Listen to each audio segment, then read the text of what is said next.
Philippe qu'on retrouve. Philippe, nous sommes avec Philippe Arlin. C'est un très joli prénom, bien sûr.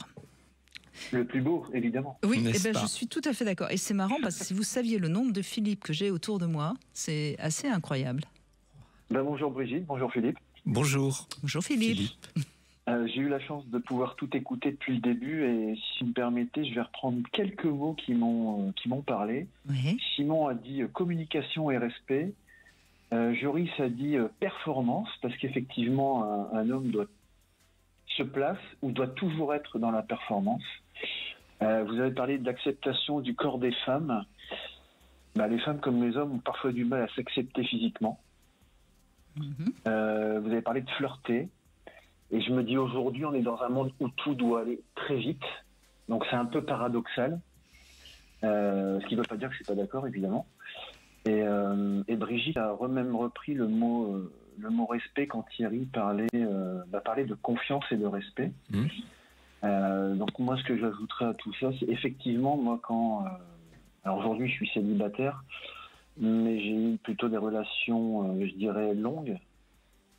Et à chaque fois, la première relation, c'était vraiment un stress pour moi, vraiment. J'avais l'impression que si je démarrais pas bien, ça se poursuivait pas bien. J'ai l'impression finalement que les hommes sont peut-être encore plus stressés la première fois que les femmes, contrairement à ce qu'on pourrait croire. Hein. Je confirme qu'en tout cas, moi, dans mon cabinet, je n'entends que les hommes qui sont stressés par la première fois. Parce qu'il y a énormément d'enjeux. Alors, je n'ai pas dit que les enjeux étaient réels, mais en tout cas, ils sont bien réels dans notre tête, les enjeux. Ouais, c'est fou, hein. Peut-être pas quand vous avez 18 ans, parce que vous êtes tellement débordé de testostérone que ça marche tout seul. Hein, et puis si ça marche pas, ça redémarre. Enfin bon, voilà, il n'y a pas de... Mais ensuite, il me semble. Hein. Après, j'ai bien aimé votre phrase, Philippe, c'est l'érection fonctionne si on lui fout la paix. Ah, mais... C'est tellement vrai. Mais c'est vrai aussi de l'éjaculation précoce, c'est-à-dire que tout ça, ça fonctionne en pilotage automatique. Si vous vous amusez à le débrancher pour le contrôler, vous avez tout foutu en l'air. Notre sexe fonctionne la plupart du temps, sauf maladie bien sûr, très bien. Il n'a pas besoin qu'on s'occupe de lui. Mais nous, il faudrait qu'on le lâche. Donc il se gère comme un grand. Voilà. Ah, plus on l'oublie, plus il est là. Ok. Qu'est-ce que je voulais vous rajouter là-dessus? Être détendu avec l'autre. Moi, je pense que c'est ce que disait Simon, la communication, en fait. Quand je pense qu'il y a une harmonie qui s'installe. Ouais, et j'ai toujours dit une chose. Alors, vous me direz si vous êtes d'accord ou pas, Philippe. Je pense qu'il est beaucoup plus facile de se mettre à nu physiquement que de se mettre à nu mentalement. Psychiquement, oui. Enfin, oui, je suis majoritairement d'accord. Il y aura forcément quelqu'un qui, en nous écoutant, va dire non, moi je suis extrêmement pudique, c'est difficile. Mais bien sûr que c'est beaucoup plus facile d'être nu physiquement, ça n'engage à pas grand-chose, j'allais dire à rien, on va respecter, à pas grand-chose, alors que s'ouvrir sur ses faiblesses, sur ses émotions, sur ses désirs, ses forces, c'est extrêmement complexe. Voilà pourquoi dans le témoignage, cette nuit échangée à juste se caresser, juste pouvoir être là, et il l'a bien dit aussi, à se parler, c'est une nuit bien plus impudique qu'un premier rapport sexuel. Complètement, ouais. Mais je pense qu'on bien a plus fini intime. de découvrir l'autre. Bien sûr. On n'a jamais fini de découvrir l'autre. Je pense même physiquement, parce que le corps évolue, et même mentalement, parce que on peut se dire des choses au début et d'autres choses au milieu et à la fin qu'on n'a pas dit parce que pour plein de raisons, de bonne ou mauvaise pudeur. Enfin, puis on évolue. Mais vous savez, Philippe, pourtant j'ai déjà fait pas mal de chemin pour me connaître, mais je peux encore me surprendre. Hein. Donc même soi-même, on n'a jamais fini. Donc comment on pourrait prétendre connaître parfaitement l'autre, hein? Et puis déjà se connaître soi-même. Mais il y a une vérité une vérité en thérapie. Il y a une chose qui est vraie en thérapie, c'est que on se découvre soi-même en parlant à l'autre. C'est-à-dire, en parlant à l'autre, je peux m'entendre dire quelque chose, Et donc, en l'occurrence, quand je parle au thérapeute, ce qui est intéressant, c'est pas uniquement ce que le thérapeute va m'envoyer, mais c'est aussi ce que je m'entends dire au thérapeute.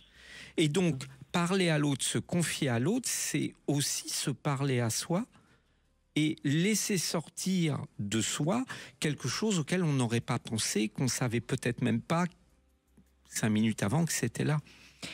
Et ce qu'il y a de triste, et qui, à mon avis, est peu compris, et pourtant ça me paraît essentiel, c'est que parfois, Philippe, on parle à l'autre, on lui dit quelque chose d'important, et on se rend compte que l'autre n'a pas compris. C'est tombé à côté. Et ça, c'est vraiment, je crois, quelque chose de très triste qui malheureusement arrive.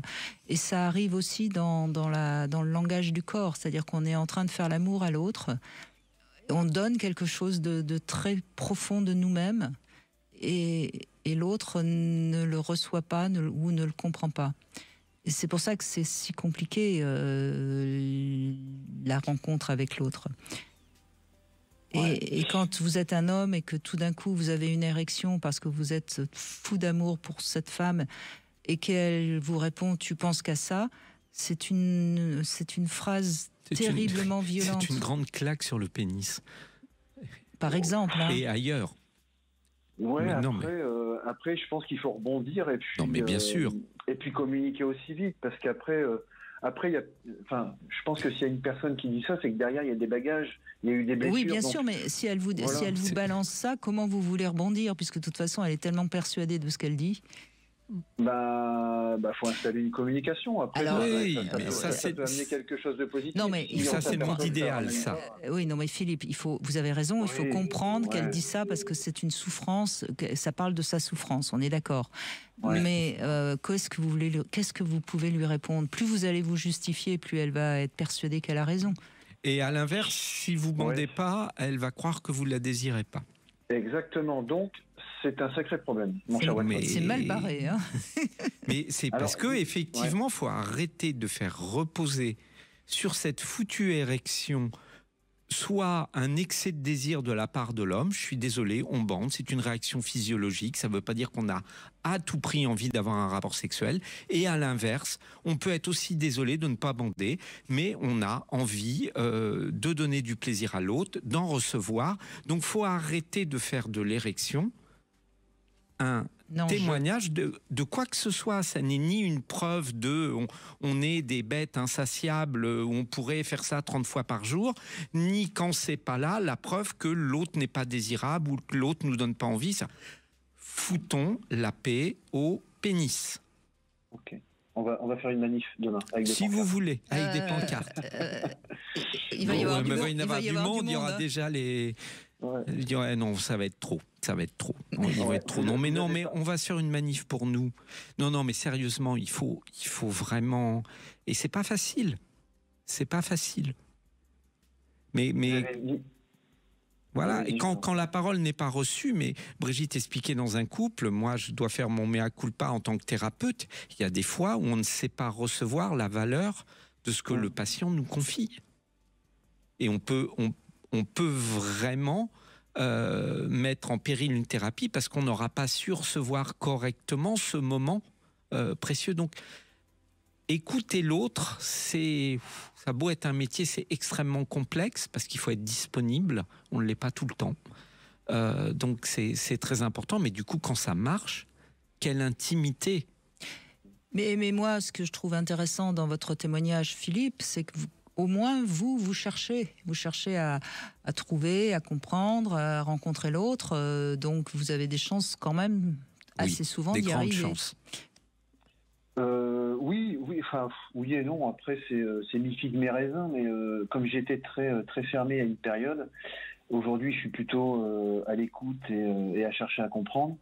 Faut pas non plus aller vous voir au fond du puits parce que sinon on s'en sort pas, mais je pense qu'il y a un minimum, vous voyez, et pour rebondir ce que vous aviez dit avec Simon ou juste avant Simon, vous parliez de jouir l'un avec l'autre.